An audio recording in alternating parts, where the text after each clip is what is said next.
একটি দল ভোটারদের নানাভাবে বিভ্রান্ত করছে বলে মন্তব্য করেছেন ঠাকুরগাঁ ১ আসনে বিএনপির প্রার্থী মির্জা ফখরুল ইসলাম আলমগীর।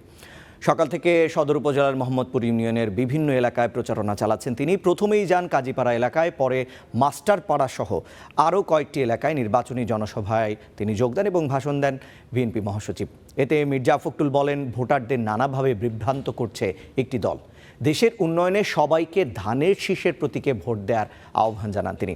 আশ্বাস দেন, নির্বাচিত হলে ঠাকুরগাঁয়ে মেডিকেল কলেজ এবং বিশ্ববিদ্যালয় প্রতিষ্ঠার, সেই সাথে কৃষি ঋণ মওকুফ সহ এলাকার উন্নয়নে নানা প্রতিশ্রুতি দেন বিএনপি মহাসচিব।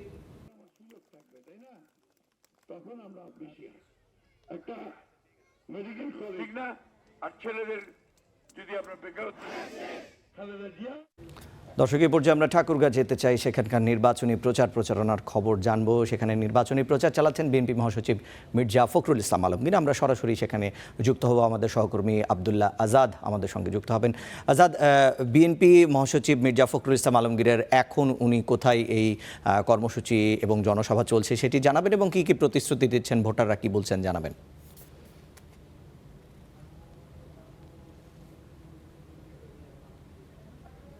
আপনাকে ধন্যবাদ।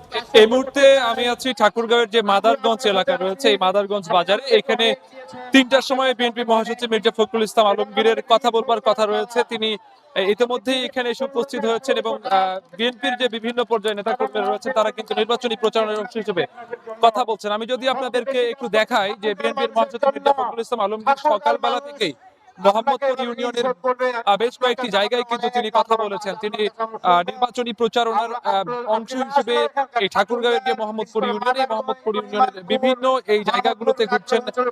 কাজীপাড়া থেকে মূলত তার এই যে নির্বাচনী প্রচারণা যে সেটি শুরু করেছেন তিনি। এরপর তিনি মূলত মাস্টারপাড়া, তারপরে বোর্ড অফিস এবং গিলাবাড়ি বাজার এবং মাতৃগাঁও চৌরাস্তা থেকে শুরু করে মোহাম্মদপুর বিভিন্ন জায়গায় তিনি কিন্তু কথা বলেছেন। তবে বিকালে তিনি ৩টার দিকে এই যে আমরা এখন যে জায়গাটিতে রয়েছি মাদারগঞ্জ বাজার, এখানে কিন্তু তিনি কথা বলবার কথা রয়েছেন এবং তিনি এখানে এসে উপস্থিত হয়েছেন। এছাড়াও আপনাদেরকে আমি একটু জানিয়ে রাখি, এরপর তিনি কিন্তু কৃষ্ণপুর এবং ফগদনপুর এবং জেলার বিভিন্ন জায়গায় তিনি কিন্তু মূলত আজকে কথা বলবেন। তিনি কিন্তু মূলত প্রথম দিক থেকে তার নির্বাচনী প্রচারণার অংশ হিসেবে ঠাকুরগাঁও জেলার যে সাধারণ মানুষ, এই সাধারণ মানুষকে কিন্তু মূলত তিনি বোঝানোর চেষ্টা করছেন যে তিনি দীর্ঘদিনের প্রবীণ একজন রাজনীতিবিদ। এই ৩৫ বছর ধরে তিনি রাজনীতি করছেন। তার মাধ্যমে ঠাকুরগাঁয়ের উন্নয়ন সাধিত হবে বলে তিনি ঠাকুরগাঁয়ের মানুষকে বলছেন এবং তিনি বিভিন্ন ধরনের প্রতিশ্রুতি দিচ্ছেন, বিশেষ করে মেডিকেল কলেজ এবং বিশ্ববিদ্যালয় প্রতিষ্ঠা করবার কথা বলছেন এবং তিনি জামাত প্রসঙ্গেও বিভিন্ন কথা বলেছেন। তো এই ছিল আমার কাছে। আব্দুল্লাহ আজাদ, আপনাকে ধন্যবাদ। দর্শক, ঠাকুরগাঁ থেকে আমাদের সহকর্মী আব্দুল্লাহ আজাদ তিনি জানাচ্ছিলেন ঠাকুরগাঁর যিনি বিএনপি প্রার্থী, বিএনপি মহাসচিব মির্জা ফখরুল ইসলাম আলমগীর সেখানে জনসভায় যোগ দেবেন।